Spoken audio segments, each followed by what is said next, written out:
What online subscription app that you use daily is 100 worth it?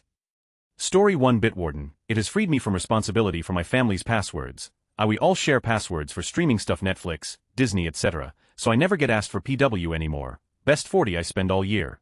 Story 2 Sweepy. It's my ADHD housekeeping brain. I entered all my chores by room, rated their difficulty from 1 to 3, and set how often they need to be done. The app will automatically generate a daily cleaning schedule for me based on what needs to be addressed, and spreads the more difficult chores out so I never get a bunch of hard chores stacked up in the same day. At this point I can't remember what upgrades are included with the paid subscription versus the free version, but it's an app one use every single day without any complaints at all. 1010.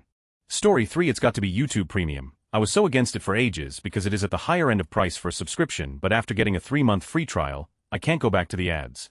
Story 4 I bought a Plex lifetime subscription and an Unraid lifetime subscription, and the combination of the two has eliminated the need for any other paid services aside from a VPN. I use Proton. With a little research, I can self-host nearly any service I could need. Story 5 Duolingo Plus might seem unnecessary, but it's been incredible for my language learning journey. The heart system stressed me out before, but now I can make mistakes without anxiety. Been learning Japanese for 452 days straight. Story 6 Medisafe. Reminds me to take my medicine and timestamps when I do. Great reminder, as I often forget, and you can put in your daily and weekly meds. Also, the history is there, so it is good for showing a doctor. And if all else fails and I have some type of issue, the lock screen notification could inform somebody or a medical professional of the specific med dose I am supposed to be taking at that moment. Truly a lifesaver. Story 7 I can't believe nobody has said Board Gamerino. It's fantastic and has a great subscription model that only one person requires premium to set up a game that your friends with non-premium can join in on. Worth it to keep up with friends in different time zones or even friends in the same time zone. Really recommended. Story 8 For me it's Apple One. I never want to give a cent of my money to Spotify again. I want iCloud storage I can share with my family. I enjoy all sorts of games and my only requisite is that they must not have in-app purchases. I enjoy some of the shows on Apple TV. Getting all of that from a single subscription is really convenient for me. And it's the only subscription I pay for every month. I do subscribe to other streaming services, but I usually get just 1 month and then cancel. Story 9 Daywise. It hides all push notifications and batches them so you only get notifications 4 times per day or whenever you configure it for. You can also choose which apps to allow push notifications so that your messaging apps, banking apps, etc. can send regular push notifications with time-sensitive information. It's a subscription service, but they offer a one-time payment option too. Best money I've spent. Story 10 Xbox Game Pass. It's gotten more expensive over the years, but I've always managed to find deals and exploits. I'm currently writing my last 3-year deal that was 100. The games have really gotten better, and come faster. Just in the last few months Balatro, Blueprints, Avowed, Indiana Jones, Stalker 2, South of Midnight, Dredge, Doom, and Expedition 33. And coming up we still have this year's COD, Hollow Knight someday, Hades 2, Fable, Gears of War, Perfect Dark, Subnautica 2, eventually State of Decay 3, Outer Worlds 2, and tons more. Xbox has a showcase in a couple weeks where they'll likely reveal even more games and dates for fall spring. Yeah, it will if when they raise prices again and/or continue closing loopholes, but I've been enjoying it since 2018 for probably 5 months or so on average, so I've absolutely gotten my money's worth. It'll continue until they close all the loopholes and/or raise the prices to levels where I just can't justify the price for how much little I play. Then again, game prices are going up yet again, so that makes Game Pass an even better deal currently. Finding deals and paying something like $100 to $150 for a year of Game Pass is totally worth more than buying fewer than 2 games. Yeah, blah blah blah, ownership and renting, I don't care. If you want to pay more to also not own physical copies of games, go for it. Story 11 One you want here admitted openly, but Pornhub, had no idea how good premium was until I tried it. I can't go back, so sick of the stepmom stepsister bullshit. I now need good lighting, dialogue and believable story. Story 12 Amazon Prime. Between video, free shipping, photo storage and pharmacy you get a lot of bang for your buck. Also Bloomberg app, best source for financial news and politics. Story 13 NordVPN. I can play music apps, TV streaming services and apps when outside the country. I can also watch blacked out baseball games when I'm home in the US. Story 14 Macro Factor. It's really helped me control my diet easily to where I can lose or gain weight as I need, and be more aware of the damage control I need to do if I binge on something. Story 15 EXR, a rowing app with virtual courses and trainings. I've tried a bunch of different options and this one works great for the price. Also Furbo Dog Nanny, which is great for whenever I'm not home for longer periods of time. Story 16 YouTube Premium is the one sub I can't live without. I get almost all of my entertainment and huge amount of varied education from YouTube, and I use YT Music all day every day. Story 17 Ben's Stretching app. It reminds me of the importance of stretching for mobility and flexibility. I'm good about exercising, but stretching was always on the back burner. It's nice to notice your gains over time. Story 18 Aura. I'm much more mindful of my sleep and staying active throughout the day with my Ring. It's also pretty good about sensing when I'm getting sick or if I just need to take it easy. Story 19 Real Debrid connected to Streamio. With these combined, you can use Streamio to watch any movie and show you want in one app, for only 10 every 3 months. It is tricky to set up, so if you aren't tech savvy, don't bother. But when it's set up, it saves you so much money on other streaming services that don't even have a show with all of the episodes. Story 20 I refuse to pay for YouTube Premium, and these comments make me sad. YouTube is a horrible company. Their customer support is rage-inducing enough to drive a person to murder. YouTube, they will not get my money. Yes, I am stubborn. YouTube Premium. YouTube is completely unusable with ads. Story 21 AnyList. Change the way I grocery shop and meal plan for the week. Can also use it for hardware store lists, etc. My partner and I use the same account, so all lists and recipes are synchronized. Story 22 Digitally imported. I really like electronic music, and there's so many styles and stations and playlists. And if you buy the subscription, there are other apps like Jazz Radio and others that come with your subscription. Story 23 In my head it's a nab because I pay much more for the impact it has had on me, but I hear so much good stuff about Actual Budget, which is free, that it feels wrong to recommend a nab when there's a good chance Actual Budget can do the same. Story 24 Can't part with Sirius XM. Best part is I can use the app on my phone or access it directly through my car radio. Been a subscriber for over 10 years. Story 25 YouTube Premium hands down, but also more recently something called GeForce Now lets me play games at 4K 60 frames per second at max settings on any device. It looks amazing and plays so well. I had serious doubts going in, but it's like having the ultimate PC gaming experience without the huge price of upgrading to the latest computer parts. Story 26 The only subscription I think I have is for my Arlo security cameras. I need the subscription so I can look back at videos, mostly so I can see what the deer were up to in my backyard overnight.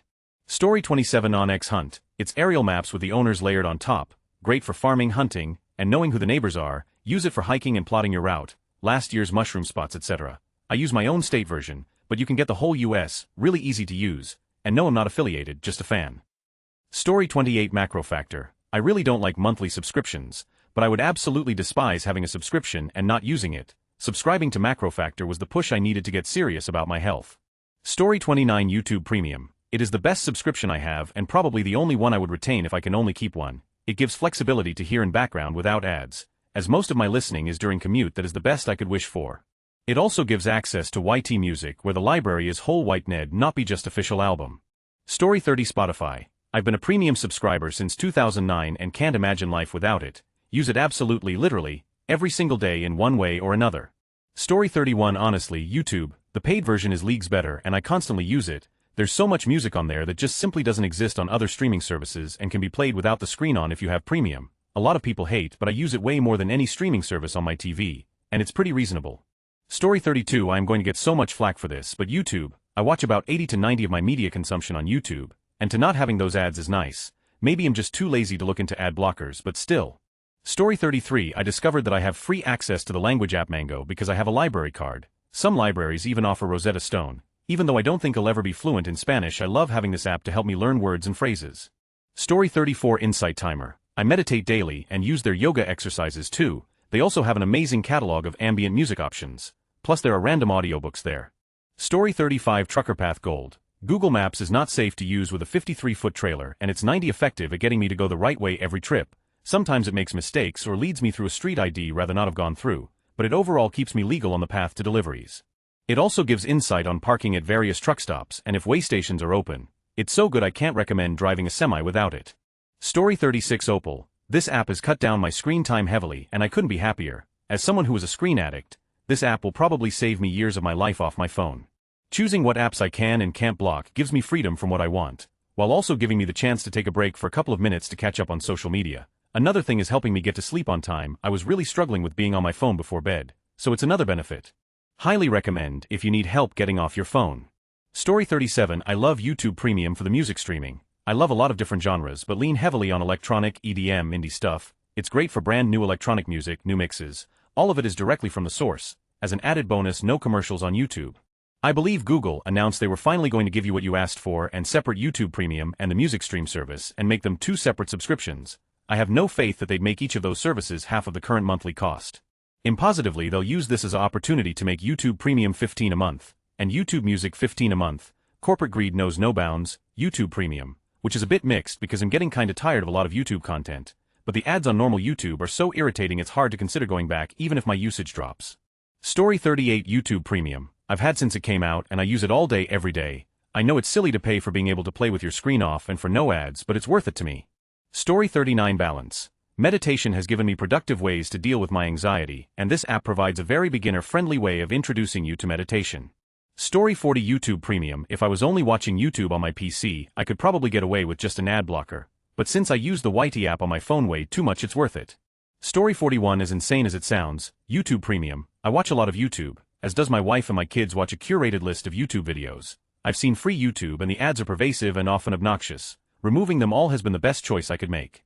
Story 42 Not sure if you call it an online subscription or not, but 100 Spotify Deezer. I probably spend 50 of my time or more with music playing. P.S. I use Deezer, but it's pretty much the same thing. Story 43 OG Subscription Newspapers. Washington Post and Local. The Post has fantastic reporters, and I tend to retain more if I sit down and read versus watch clips on YouTube. Local unfortunately is mostly sports and restaurants these days, but for 5 months I get election coverage. Story 44 Everand for audiobooks. $16.99 a month for 3 books or $11.99 for 1. Audible is $16 for 1 book. Sometimes they take a bit longer to get new books, but for the most part I've been really enjoying the app. Story 45 Spotify Press Reader. Collects a great range of newspapers and magazines. Patreon. Well, people who I follow and don't publish elsewhere. All trails. Superb for walks. Story 46 My Radar is 10 once a year, and I use it in conjunction with the default Apple Weather app. Plus, you can look at my radar with Apple CarPlay, which is pretty cool. Story 47 YouTube Premium for the win. Being able to listen to anything with your screen off on mobile is huge for me, not to mention the included YouTube music all without ads. I wish they had an annual buying option because I've had it over a decade at this point. If they offered a lifetime option, I'd consider it. Story 48 The old Scribd now Everand. The new version that launched a bit ago I hated and ended up canceling my subscription. All the books and audiobooks that used to be free now you have to pay for. The selection of free books and audiobooks is kind of now. Just started with Kobo and still have Kindle Unlimited. Kobo is good so far, and my sister is happy with the audiobook selection. Story 49 I have YouTube Premium, but you still get the rubbish sponsor ads, so I have AdBlock Origin and Sponsor Block and don't get smashed with ads or sponsor ads pushed down your throat. Story 50 Spotify and LinkedIn. I have sensory issues, so I like to wear my Bose Quiet Comfort headphones and listen to music. Also, LinkedIn Premium is super different from regular. I only use it if I'm looking for a job, though this is the first time I've had it because recession lol. Story 51 I really like Blinkist. It's a book synopsis services that break down books into bite-sized chunks and key points, either for you to read or read aloud. Quite a large library. As well, use it at least a few times a week, when commuting or working. Works well for both books you've read and ones you haven't. Story 52 Keeper. We can't remember passwords for anything and we have so many. My husband and I can both access it and update as needed. At one point he was concerned if something happened to me, I had all the bank passwords and he'd be screwed. He wasn't wrong.